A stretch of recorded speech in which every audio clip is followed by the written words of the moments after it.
So today kay magtanong daw ka ng kangkong in a pot.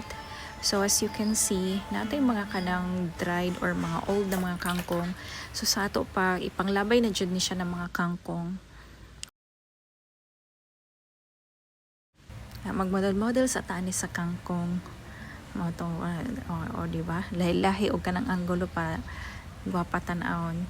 So kani mga old din siya ipanglabay kay tanan gamit jud kayo.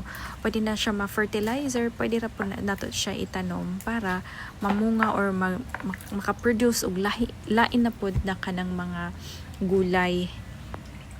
So if our purpose is to plant, ato ginang pangkuhaon ng mga sagbot kanang mga dried na mga leaves niya, hugasan nato na para sa ana. So kaning mga sagbot dili nato na ilabay kay himo na po nato nag fertilizer, which is very nutritious na sa ato ang mga tanom, sa ato mga plants. So kung gusto pud mo nga kanang dili mo gasto mo adto magpalengke daghay gipanglabay diha nga mga kanang mga daot-daot na gali nga mga kuan na mga kangkong, so mo na. And then kanang hinugasan di po na nato na ilabay kay pwede ra po na nato bisbis sa ato ang mga tanom. Ana, as you can see gipang bisbis ra na nako siya sa ako ang mga tanom. Nutritious po na siya kaayo kasi kay kuan man gikan man sa plants, and healthy po na siya nga kanang way nga makakuan silang tubig. So now ato nang i-prepare ang ato ang kangkong in a pot. So naman tay loam soil dire katong akong gipalit online, since nga naman ta urban gardening mani, we have to make sure nga kanang makakita gitag mga supplier or legit supplier that will provide loam soil. So mo ni siya ang kanang katong mga dahon-dahon na supposed to be ilabay, pwede na gihapon nato himuon og organic na fertilizer. So wala gitapon, tanan pwede na magamit.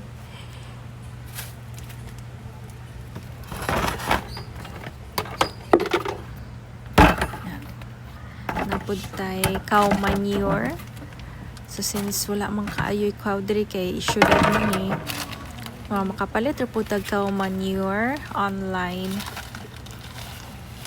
So we all know na nutritious pud na kayo ang cow manure, since nga ang kinaon sa cow is grass. And then ang vermicast pud ko kani akong last nga gibutang is vermicast ni siya. Ana.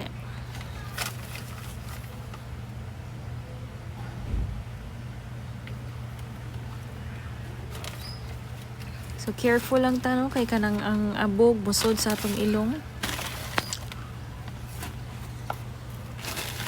Kanya ko kay kanang tanong dili kay ko expert when it comes to urban gardening. Pero I really love nature.